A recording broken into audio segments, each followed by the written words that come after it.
कि राजस्थान में इस तरीके से दलितों पर अत्याचार बहुत ही आम बात है। कभी घोड़ी पर बैठने के नाम पर,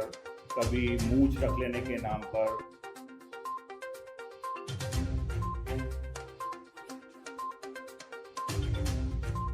आज हमारे साथ social democratic party of India Rajasthan इकाई के प्रदेश अध्यक्ष मोहम्मद रिजवान खान रूबरू हैं। हम उनसे जानेंगे कि जो जालोर में एक दलित बच्चे के साथ जो घटना घटी, जो देश में दलितों और अल्पसंख्यकों के साथ उत्पीड़न की घटनाएं घटी, इस बारे में हम आज रिजवान साहब से जानेंगे। रिजवान साहब, ये जालोर में एक दलित बच्चे को पानी के पीने के मामले में जो घटना घटी और बच्चा मर गया, उसके बारे में social democratic party of India क्या सोचती है, कैसे देखती है? दरअसल एक बहुत ही अजीब मानसिकता है और ये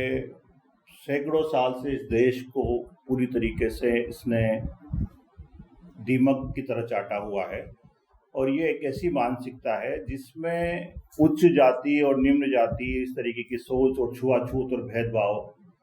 उसका एक नतीजा है कि ये इस चरम सीमा तक पहुंचा है कि एक छोटे से बालक के ऊपर एक वहाँ के हेडमास्टर ने जिस तरीके का बर्ताव किया और उसको अपनी जान से हाथ धोना पड़ा। और ये एक आम बात है राजस्थान में और पूरे देश में, खासतौर से राजस्थान में मैं कहूँगा, क्योंकि राजस्थान में इस तरीके से दलितों पर अत्याचार बहुत ही आम बात है। कभी घोड़ी पर बैठने के नाम पर, कभी मूंछ रख लेने के नाम पर, कभी जूता या चप्पल पहनकर दलित को किसी उच्च वर्ग के लोगों के सामने से निकल जाने के नाम पर, ये बहुत ही ओछी मानसिकता मैं कहूँगा कि ये है। और ये जिस तरीके की वर्ण व्यवस्था का जहाँ तक मसला है कि इस तरीके से जो शेड्यूल कास्ट के जो लोग हैं उनके साथ एक ऐसा बर्ताव किया जाए, उनको इतना नीचा समझा जाए, उनको इतना छोटा समझा जाए कि वो पानी पीने लायक तक आप लोगों के साथ में ना हो। और हद तो तब हो जाती है जब इंसानियत शर्मसार होती है और इतना ज़्यादा नफरत उनके अंदर होती है कि सिर्फ इतनी सी बात पर वो इतना ज़्यादा गुस्सा जब वहाँ के हेडमास्टर द्वारा निकलता है और इतनी ज़्यादा उस बच्चे की पिटाई होती है कि उसको कुछ दिनों बाद जेर इलाज रहने के बाद उसको अपनी जान से हाथ धोना पड़ता है। तो मैं समझता हूँ कि ये बहुत बड़ी एक बीमारी है और इस बीमारी को इस आसानी से हम लोग ख़त्म नहीं कर सकते। जन जागरण के जरिए इस बीमारी को हम ख़त्म कर सकते हैं, जबकि कोई कानून में इसके लिए बहुत सारे प्रावधान है, फिर भी कानून के जरिए हम इस बीमारी को ख़त्म नहीं कर सकते। पहले कुछ सालों पहले तक घटनाएं घटती थी, ये सच है, लेकिन अचानक पिछले 7-8 साल से ऐसा लगता है कि दलितों और अल्पसंख्यकों को उत्पीड़न की घटनाएं बढ़ रही है, उनको टारगेटेड करके जो है उनको प्रताड़ित किया जा रहा है। इसके पीछे आप क्या कारण देखते हैं? दरअसल पूरे देश के अंदर एक नफरत की राजनीति है और इस नफरत की राजनीति के जरिए लोग अपनी सत्ता की रोटियां सेकना चाहते हैं। और इस सत्ता की रोटियों के पीछे सबसे पहला अगर कोई टारगेट है पूरे देश के अंदर तो वो अल्पसंख्यक वर्ग है, जिसमें खासतौर से मुसलमान हो गया, ईसाई हो गया, सिख हो गया। उसके बाद उनका जो आसान शिकार है वो है शेड्यूल कास्ट और शेड्यूल ट्राइब। इसमें वो दलित लोग हैं, वो आदिवासी लोग हैं, जिनको कि ये लोग अपने साथ रखना नहीं चाहते, सिर्फ उनको अपना वोट बैंक के लिए इस्तेमाल करना चाहते हैं। और जब ज़रूरत पड़ी अपने अपने वोट बैंक के लिए उनको इस्तेमाल करेंगे, उसके बाद उनको पूरी तरीके से अपने साथ बैठने से, अपने साथ खाने से, अपने साथ पीने से और उनके साथ उनको किसी भी उच्च पद पर ये लोग देखना नहीं चाहते। क्योंकि हम लोग जब देख रहे हैं कि पूरे देश के अंदर हर सेक्टर में प्राइवेटाइजेशन हुआ है और जितने भी पहले SC और ST के रिजर्वेशन थे, वो तमाम रिजर्वेशन को भी इसी बिना पर ख़त्म किया गया है कि उन लोगों को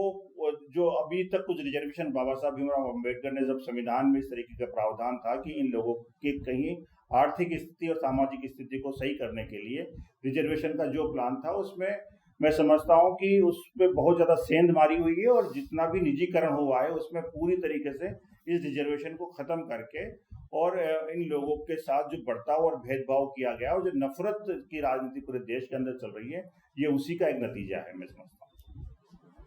रिजवान साहब, एक तरफ देश में अमृत महोत्सव मनाया जा रहा है, दूसरी तरफ एक दलित बच्चे को पानी पीने की आजादी नहीं है। समाज में जो विभाजन है, इस विभाजन का निराकरण एसडीपीआई किस तरीके से देखती है? दरअसल ये बहुत बड़ी, मैंने पहले भी कहा कि एक बहुत बड़ी खाई है जो दो समुदायों के बीच में और दो समाजों के बीच में देश के अंदर है। एक तो बहुत उच्च वर्ग है जो कुलीन वर्ग है, बहुत बड़े कॉरपोरेटर्स हैं जिनके पास जो देश की बहुत ज़्यादा संपत्ति और बहुत ज़्यादा संसाधन और उनके पास फैसिलिटीज़ मुहैया हैं। दूसरी तरफ इस देश के अंदर ऐसे लोग हैं जिनको 2 जून की रोटी भी मैसर नहीं है।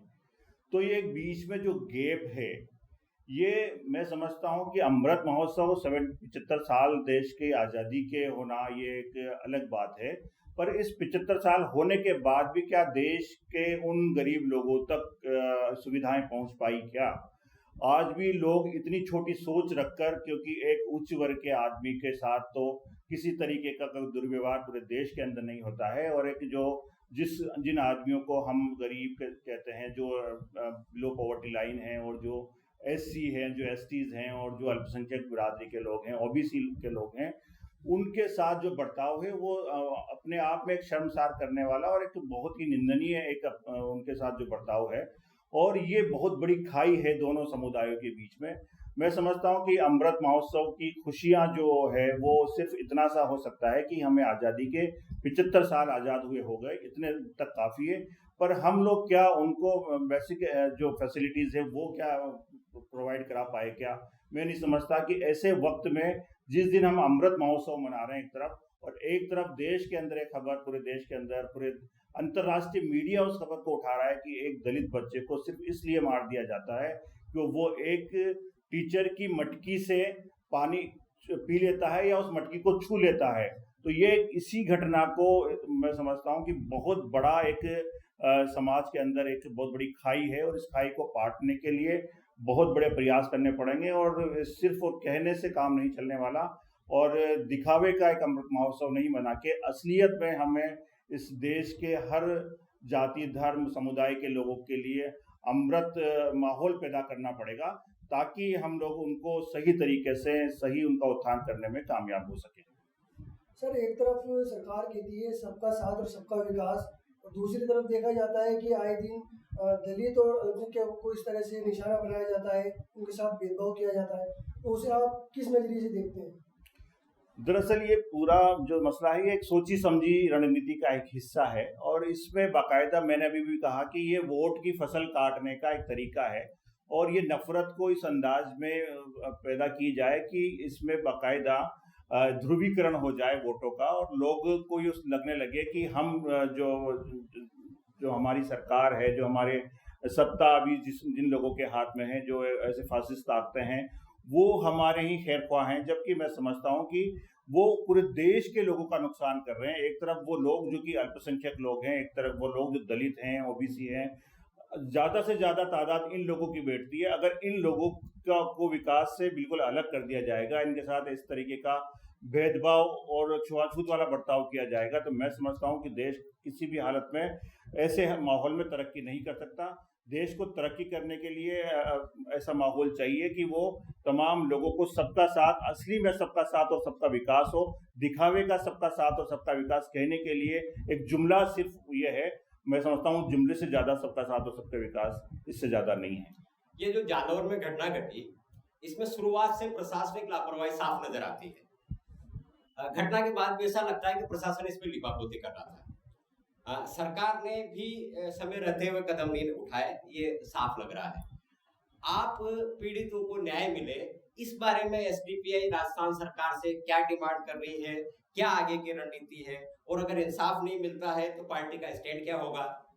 बिल्कुल आप सही कह रहे हैं कि इसमें शुरुआत में तो प्रशासन ने बहुत ज्यादा लिपापोती की और इस पूरे मामले को पूरी तरीके से इस पे पर्दा डालने की कोशिश की गई है। पर जो हम लोगों ने देखा, लोगों ने वहाँ के जो वीडियो बनाए हैं उसके उस वक्त कुछ वायरल हुए कुछ लोगों से, जब हम लोग हमारा एक डेलीगेशन वहाँ पर पहुँचा और उन्होंने फैक्ट फाइंडिंग की, वहाँ पे social democratic party of India का डेलीगेशन जब पहुँच कर वहाँ पे फैक्ट फाइंडिंग की, तो उन लोगों ने बताया कि ये जब घटना हुई, उस घटना के बाद बच्चा कई दिनों तक जेर इलाज रहा, और उस वक्त में वहाँ के कई प्रबुद्ध लोगों ने और कई सारे लोगों ने इस घटना की लिपापोती और वहाँ के प्रशासन ने खास तौर से वहाँ के एडमिनिस्ट्रेशन ने, वहाँ की पुलिस डिपार्टमेंट के लोगों ने इस घटना को पूरी तरह से उस पर पर्दा डालने की कोशिश की। और जब मामला बहुत ज़्यादा तूल पकड़ता गया, सोशल मीडिया के जरिए लोगों तक पहुंचा, तो फिर उसके बाद ये लोग उसको संभालने में लगे। और यहाँ तक कि हमने देखा कि जिस दिन उसकी डेड बॉडी को लाया गया लड़के को घर पे, तो उस वक्त भी जल्दी से जल्दी उसका क्रियाकर्म करने के लिए पुलिस ने दबाव डाला। और यहाँ तक कि उनके परिजनों ने जब उस तरीके का कुछ रुकावट की तो उनके ऊपर लाठियां भांजी गई। तो ये एक बहुत बड़ा एक पुलिस प्रशासन का जो है रवैया है, बहुत ही निर्दयी रवैया था। और मैं समझता हूँ कि ऐसे लोगों को जो भी है उनको जल्द से जल्द बर्खास्त करना चाहिए। और आज मैंने एक वीडियो देखा है कि इसमें एक पूरा एक जो वर्ग है वो ये लग गया है कि ये जो घटना है पूरी तरीके से झूठी घटना है, उसको झूठी बताने की कोशिश की जा रही है कि वहां तो कोई मटका ही नहीं था, वहां सिर्फ एक टंकी है। तो उसके अगेंस्ट में एक और अभी एक वीडियो मैंने देखा है कि उसमें आया है कि वो वहां पर एक टीचर खुद कह रहा है कि वहां बाकायदा मटकी थी और मैं खुद वहां पर टीचर रहा हुआ हूँ और मैंने भी इस तरीके का भेदभाव मैंने भी वहां देखा है और मैं खुद भोगी हूँ इस चीज का। तो मैं समझता हूँ कि ऐसे बहुत सारे धर्म के ठेकेदार लोग आ गए हैं जो इस घटना को झूठा बता रहे हैं और यहाँ तक कि इस घटना के बारे में झूठा बता के बाकायदा लोगों को इसके लिए उकसा रहे हैं और बता रहे हैं कि पूरे राजस्थान की ये झूठी घटना है और लोगों को इकट्ठा करके इस तरीके की भाषणबाजी कर रहे हैं। उसमें एक वीडियो में तो बाकायदा साफ दिखाई गई पुलिस अधिकारी और वहां के प्रशासनिक अधिकारी उनके ये कहने पर कि ये वाली घटना बिल्कुल झूठी है, ताली बजा रहे हैं। तो किस तरीके से वो लोग इस पूरी घटना में सही तरीके से सही इन्वेस्टिगेशन कर पाएंगे और किस तरीके से वो इस घटना की तह तक जाएंगे। मैं समझता हूं कि ऐसे जो वीडियो में जिन लोगों जो प्रशासनिक अधिकारी ताली बजा रहे हैं या पुलिस अधिकारी ताली बजा रहे हैं, ऐसे लोगों को तुरंत बर्खास्त करना चाहिए। मेरी सरकार से अशोक गहलोत से ये मांग है। और माननीय मुख्यमंत्री जी ने भी इस पूरे घटना में जिस तरीके का एक दोहरा रवैया इसमें अपनाया है, ये भी बहुत ही ज्यादा शर्मनाक है। क्योंकि शुरुआत में इसके घर जब मुआवजे की बात है तो बहुत ही मामूली सा मुआवजा देने की इनको बात की गई। बाद में डिमांड बढ़ाने पर अभी भी मतलब पूरी तरीके से उनको मुआवजा नहीं मिल पाया है। पर ये सब तमाम चीजें हैं, सिर्फ मुआवजे से इसकी भरपाई होना नहीं है। इसके लिए पूरा एक जन जागरण अभियान चलाने की जरूरत है, जिससे कि दलितों के और आदिवासी और अल्पसंख्यकों के लिए हम लोग एक सम्मान पैदा कर सकें और एक इज्जत पैदा कर सकें। ये थे हमारे साथ एसडीपीआई राजस्थान के प्रदेश अध्यक्ष रिजवान खान साहब। उनका साफ कहना है कि अगर पीड़ितों को न्याय नहीं मिलेगा तो उनकी पार्टी सामाजिक जागरूकता अभियान चला के पीड़ितों को इंसाफ दिलाने तक संघर्ष करेगी। धन्यवाद सर।